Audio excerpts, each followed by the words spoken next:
Hey everybody, it's Jason Blaha here, and now that my two obligatory informative videos are done for the day, it's time to talk about current events in the online fitness community.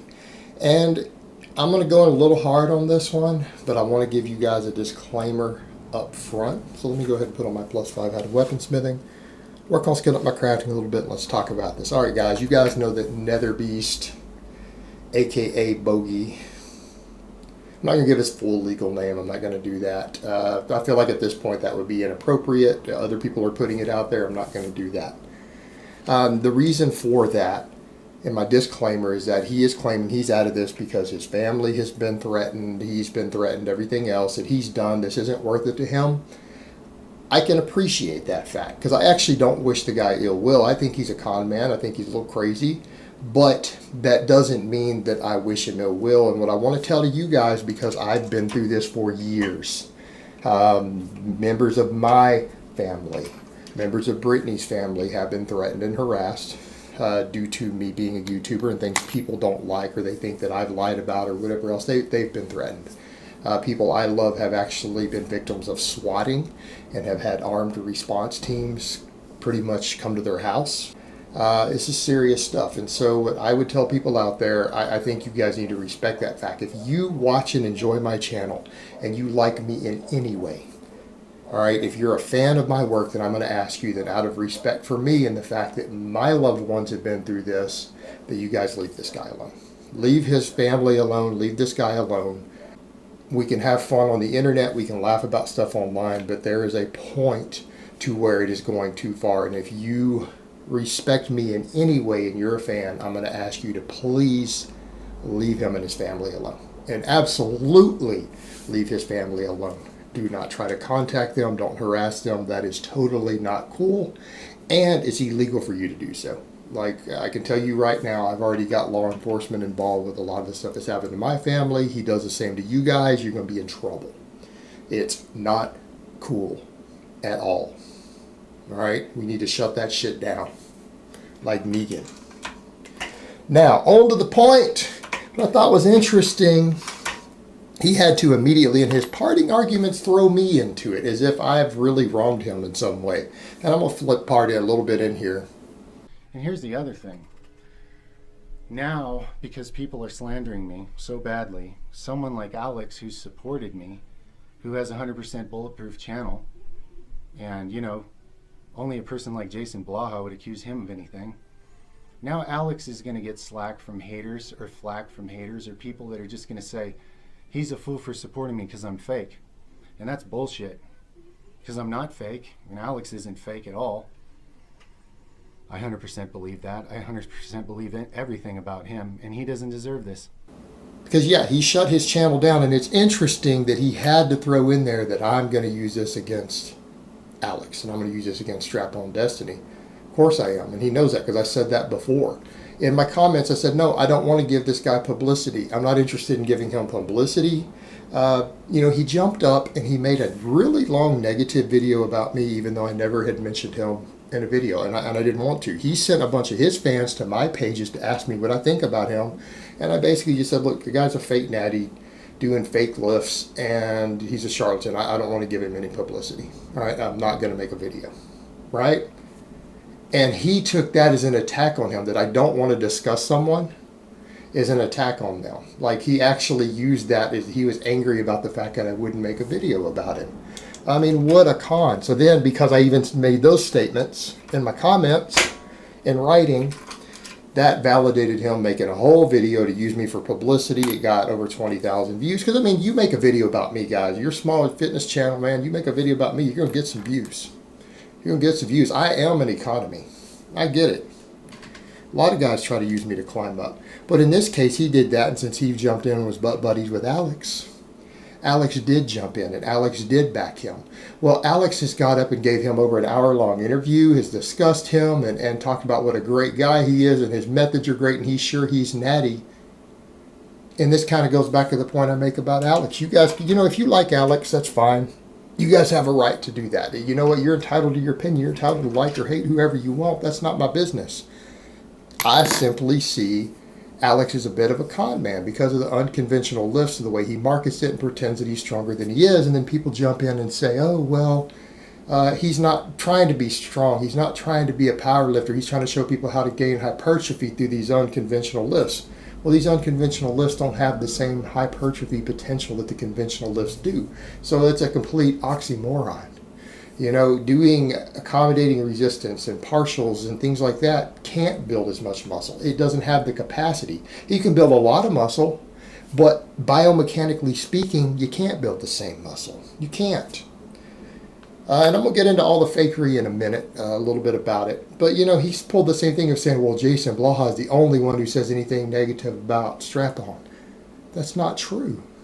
I'll give you a perfect example of someone who is more qualified than me. I'm just going to call it someone more qualified than me has totally ripped in one line in videos before AlphaDestiny. In his own Q&As, when someone asks him, what do you think of AlphaDestiny? He says, I don't think about it. He's from AlphaDestiny. Pretty much said that anyone who listens to AlphaDestiny is a naive kid. Okay, and he's right. And that's Dr. Jordan Feigenbaum. People say, well, why should we care about him? Well, because he's jacked and ripped and ridiculously strong, even though he's got an MD. The guy who was competing in strength sports while doing his internship and his medical work and everything else, the guy is lean with abs at 198. And in the road tested competition even, in the 198, he's hit a 640 raw squat, a 430 raw bench press, a 725 raw deadlift. Raw, drug tested, 198. I want you guys to put that in perspective. Look how many people talk about how great Dr. Lane Norton is. Well, this MD at a lighter body weight has flat out crushed every lift that Lane's ever done in comp. He is flat stronger than him, out totals him, outlifts him on every lift, weighing less. All right? Fantastic coach and someone who I personally listen to. You know, when Jordan speaks, I listen. He's ripped, strap on. All right, that should tell you something. When you got someone like that telling you don't listen to this guy, he's a joke, that's not me.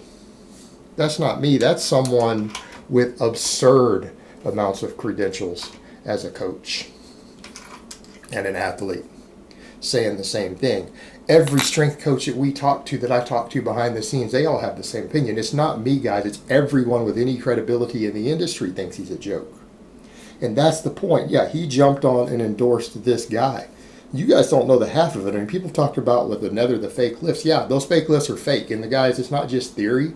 It's anyone who knows anything about lifting knew already. You shouldn't have needed these videos. If you know lifting and you know strength sports and strength curves, it was very obvious it was camera foolery.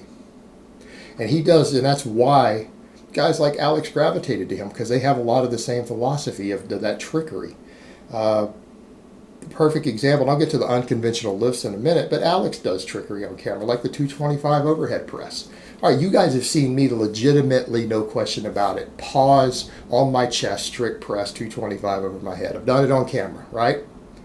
People will use the line of, well, he can do reps with 185. I can tell you right now, doing 3 or 4 touch and go reps with 185 is not a 225 strict press.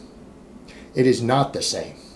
Because I've done 225 in the gym, and then as a back off set, done 185, paused on my chest for 2 seconds every rep for a triple after hitting a 225. I can tell you right now, a few reps with 185 touch and go is absolutely not equal to 225. It's equal to about 200, maybe 205, but it's not a 225. He does camera trickery. Look how he'll do certain lifts where he has flashing so you can't see the bottom of the lift or the stretch reflex. Right? Or that strict press to where the camera starts with it already up here and then he locks it out. What happened at the bottom? Did he go all the way down? Did he push press? It's pretty obvious because you can base that on his other strength. It's a guy who can only bench 300, then yeah, he can only bench 300. Strict pressing 225? I don't think so. Why can he only do a few reps with 185 touch and go? If that's equal to 225, I don't think so. I'm telling you as someone who legitimately has done it on camera that is not equal. There's no question about me having done it.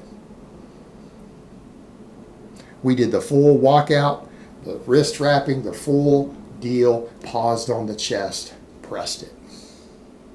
Nothing hidden. That's how it should be, and that's the point we come over to with these fake lifts. This is a guy who's got a history of being a con man, and I mean a con man. I don't mean lying, I mean con man. All right, people sent me copies of his ebook last week. I got a copy of it. He's charging $50 for a 13-page ebook where it's basically just selling supplements, telling you to do 100-rep curls and tricep extensions. Yeah, that's a magic secret after doing your 1-rep maxes. Coffee enemas, explains how to do a coffee enema every morning, because that's what you need to be a natural beast. The guy's other main page, if you go check the older stuff he's got, he sells spirit guide readings for $100. Okay?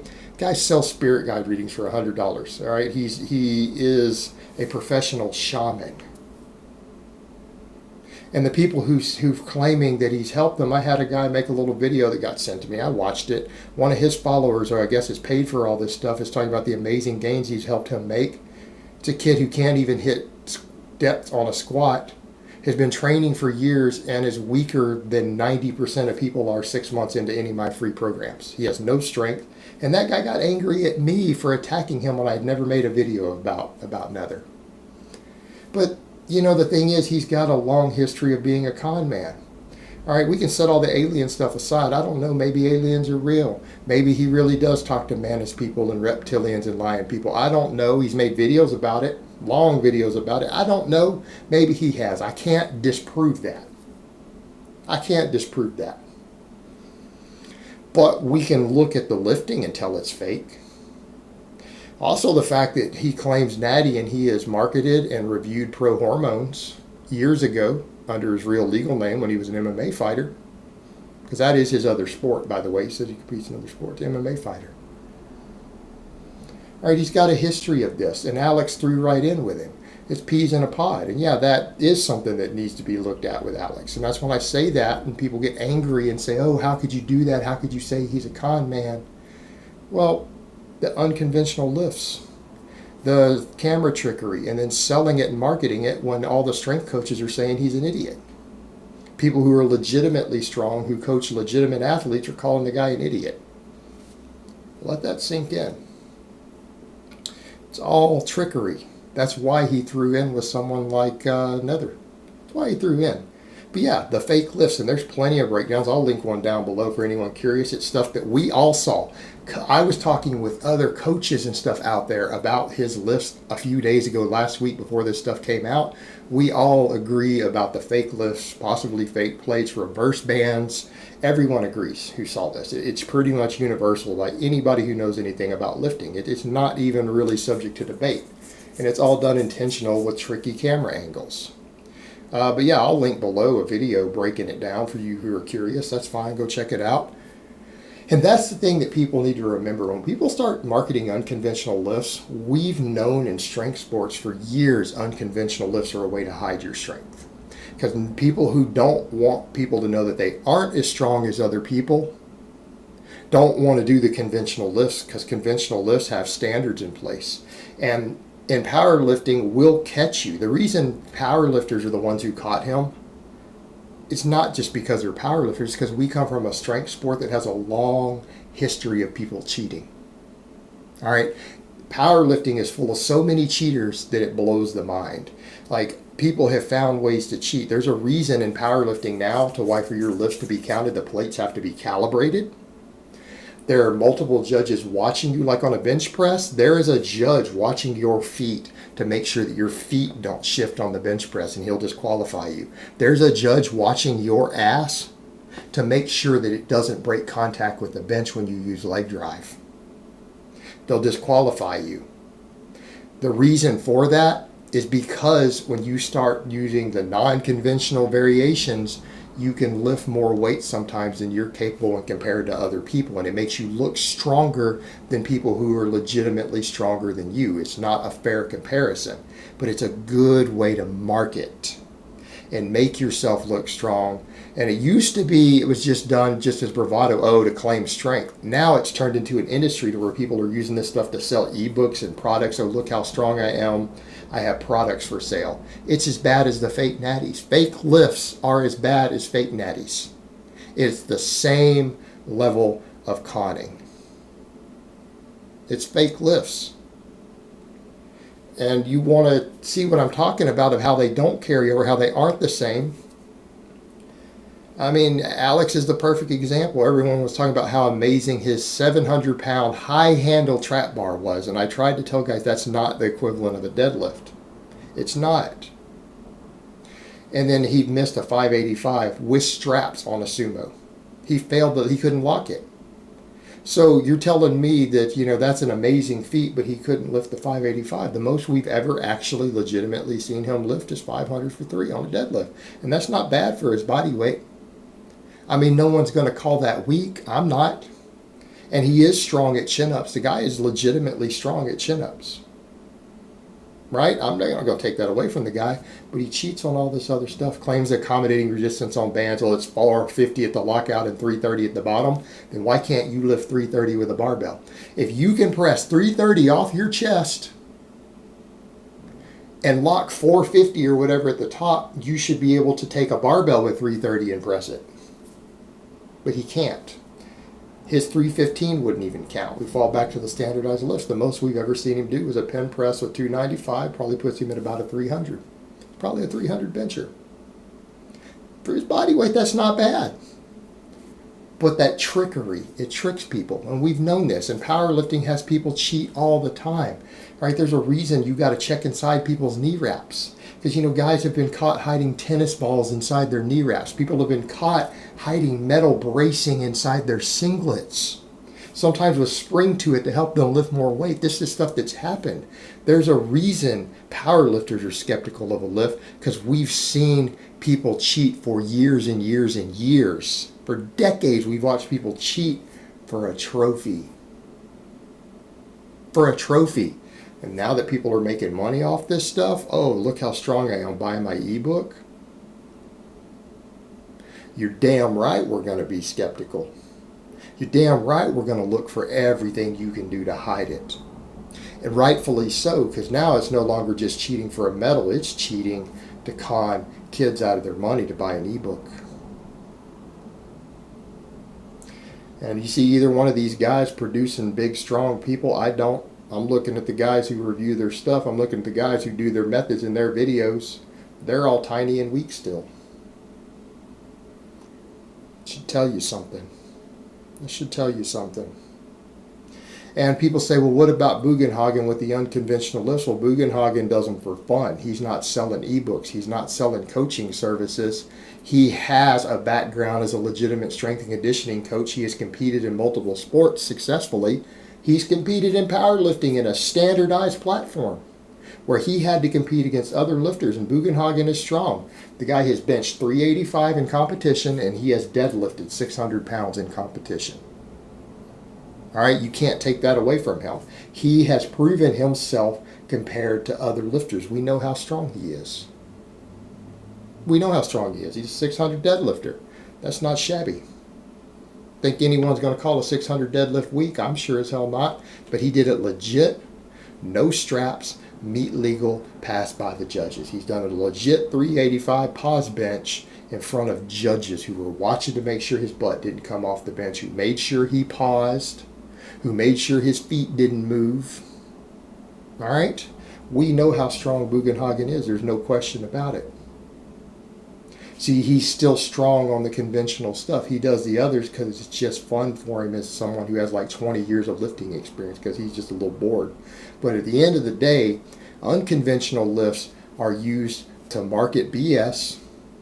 And they are used because you have so many kids who want to try something different, because once they get in and actually realize what a real program is like, they're like, man, you mean I got to come in and beat up the barbell squat over and over and over and over thousands of times to get strong? I don't want to do this. Isn't there a shortcut?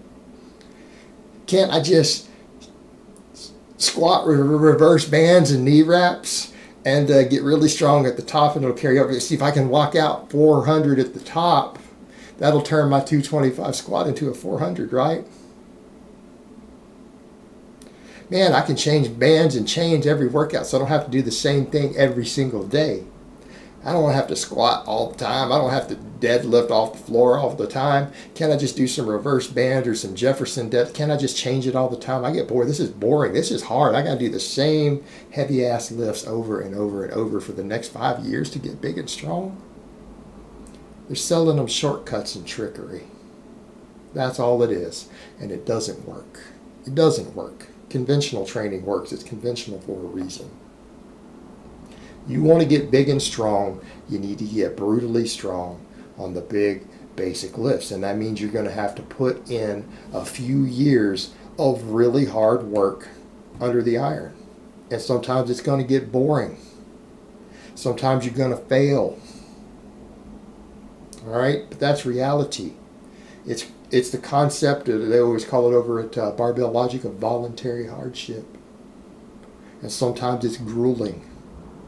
But for kids who want everything right now, I want right now, and I get bored. I need to be entertained all the time. I have ADHD. I need to be entertained continually, and I want faster results. I don't want to have to do it the way every other massively big and strong person's ever done it. There's got to be a shortcut. Can't I just do this slingshot reverse band? Can't I just do a half dick length rack pull? To just overload the muscles with more weight so that I can just bypass all this. That's all it is. It's trying to sell them a shortcut. And it doesn't work. And it's all trickery and con man, snake oil nonsense.